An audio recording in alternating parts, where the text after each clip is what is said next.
आज के बच्चों को परमात्मा पर भरोसा नहीं है। वो मानते हैं कि जो कुछ भी हो रहा है, वो स्वतः हो रहा है। अपने ऋषियों-मुनियों की बात पर भी उनको भरोसा नहीं है। यदि किसी बात को नासा या कोई अंग्रेज विद्वान मोहर लगा देता है, तब उस बात को वो मान जाते हैं। एक बच्चे ने मेरे से ये कहा, "मैडम आजकल आप क्या पढ़ रही हैं?" तो मैंने उसको बोला, "मैं पढ़ रही हूँ चतुर्थ आयाम में होता है हिमालय का वास्तविक रहस्य बोध।"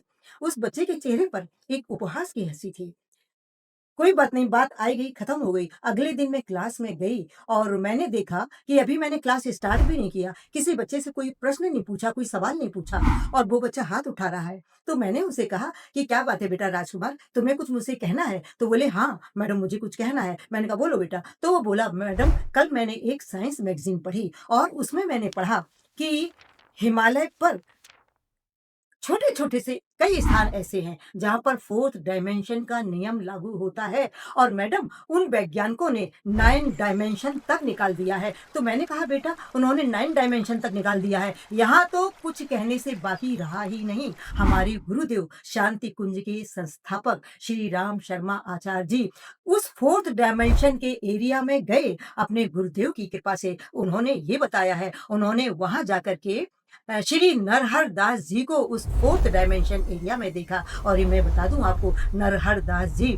तुलसीदास जी के गुरु जी थे। आपको ये भी पता होगा कि तुलसीदास जी के 2 गुरु हुए हैं। एक श्री सनातन जी और दूसरे नरहर दास जी। वो उनको वहाँ पर मिले। दूसरे उन्होंने लिखा है बौद्ध भिक्षु भदंत कौशल्यायन उस क्षेत्र में मिले। इसके अलावा उन्होंने ये भी बताया कि श्री कृष्णानंद जी महाराज जी भी हमें उसी एरिया में मिले और मैं आपको ये बता दूँ कृष्णानंद जी महाराज वो व्यक्ति थे जिन्होंने मदन मोहन मालवीय जी को बीएचयू बनारस हिंदू यूनिवर्सिटी की स्थापना की प्रेरणा दी थी। लेकिन उस बच्चे ने ऋषियों मुनियों की बात को नहीं माना। जब किसी साइंस मैगज़ीन में किसी अंग्रेज विद्वान ने इसको बोल दिया तो उसने मान लिया। उसके बाद में सारे बच्चे पिन ड्रॉप साइलेंस होकर के बात को सुन रहे थे और ये ऋषियों मुनियों की बात जानना हम सबको ज़रूरी है। आप लोग कम से कम 30 मिनट तक अपने ग्रंथों को पढ़ें। लेकिन कष्ट ये है हमारी संस्कृति, हमारा ज्ञान सब संस्कृत भाषा में है, जो आजकल लगभग